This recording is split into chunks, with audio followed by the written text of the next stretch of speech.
नमस्कार। Weekly commodity outlook में आपका स्वागत है। करंट अफ़ेयर की अगर हम बात करें तो यहाँ पे हमने देखा इन्फ्लेशन के नंबर अच्छे आने की वज़ह से बढ़कर आने की वज़ह से ये उम्मीद जग चुकी है कि Fed interest rate hike continue कर सकता है। जिसके चलते हमने डॉलर को फिर से 108 से 110 की तरफ जाते हुए देखा। बट कहीं न कहीं हायर लेवल पे 110 के ऊपर डॉलर इंडेक्स सस्टेन नहीं कर पा रहा है। कल के सेशन में हमने देखा अर्ली गिरावट के बाद सोने में अच्छी खासी रिकवरी हुई। इंटरनेशनल में हमने देखा $1700 के नीचे गोल्ड कंटिन्यू ट्रेड कर रहा है और ऑलमोस्ट 1660 का लेवल छूता हुआ दिखाई दिया।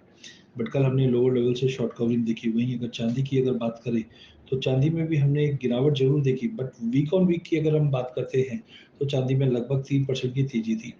1750 जो पिछले महीने में हमने टेस्ट किया था, वो अब एज ए इम्पॉर्टेंट सपोर्ट निकल कर आ रहा है और हायर साइड में $20 तोड़ने पे एक नई तेजी की शुरुआत चांदी कर सकती है।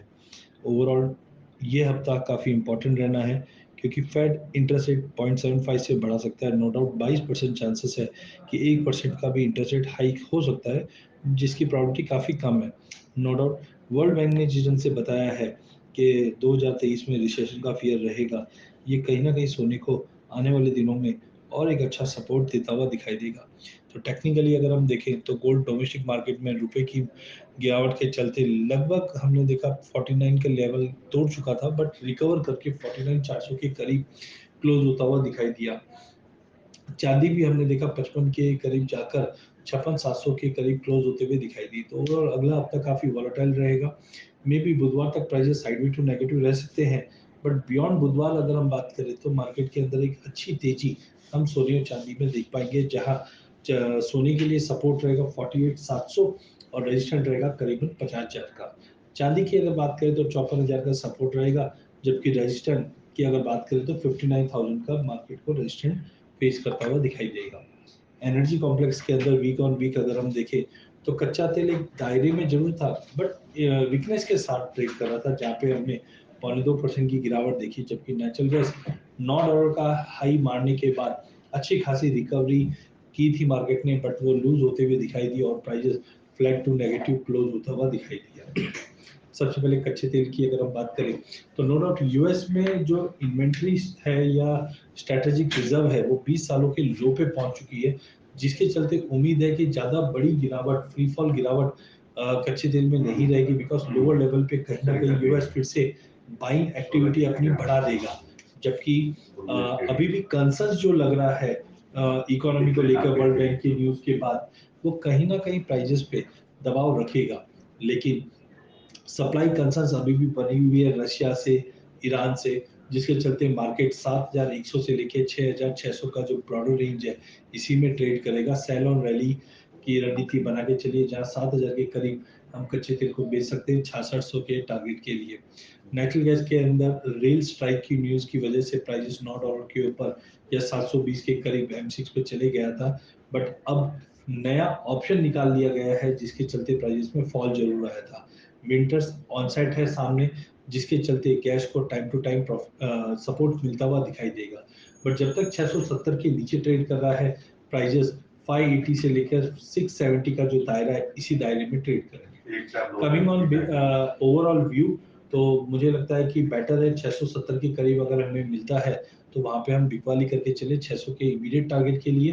बट कोई एग्रेसिव सेलिंग में मत जाइए, बिकॉज कोई भी न्यूज, क्योंकि एनर्जी मार्केट है वो न्यूज के ऊपर इस वक्त ट्रेड कर रहा है, तो कोई भी न्यूज अगर आती है तो इमीडिएट रिफ्लेक्शन हम देखेंगे प्राइजेस में तेजी और मंदी का। वहीं पूरे बेस मेटल पैक के अंदर हमने अच्छी खासी गिरावट देखी, बट लोअर लेवल से कल के सेशन में हमने रिकवरी भी अच्छी देखी है। चाइना कोविड के बाद अब ओपन अप हो चुका है, जिसके चलते खास करके हम वॉल्टिटी की बात करें तो सीवियर वॉल्टिटी बनी हुई है। कॉपर में हमने ये वीक के अंदर देखा कि प्राइजेस में अच्छी गिरावट थी, बट उस गिरावट के बाद रिकवरी भी हमने काफी शानदार बनते हुए देखी।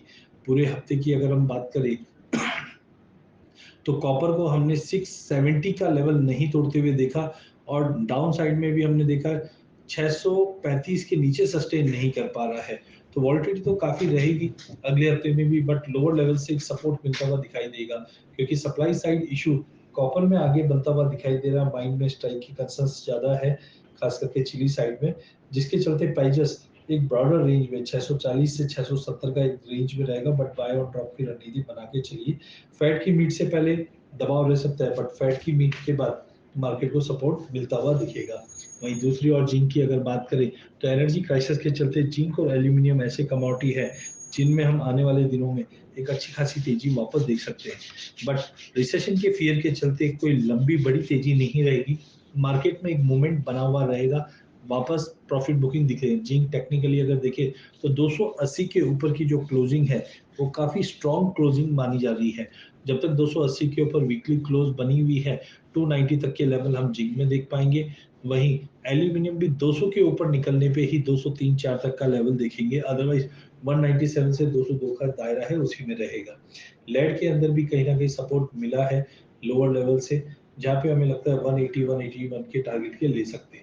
बट अगला हफ्ता फेड के हिसाब से अगर देखा जाए तो काफी इंपॉर्टेंट रहना है। इंटरेस्ट रेट हाइक तक सभी कमोडिटी में दबाव है, बट इंटरेस्ट रेट हाइक होने के बाद हम अच्छी खासी तेजी पूरे मेटल पैक पे बनते हुए देख पाएंगे।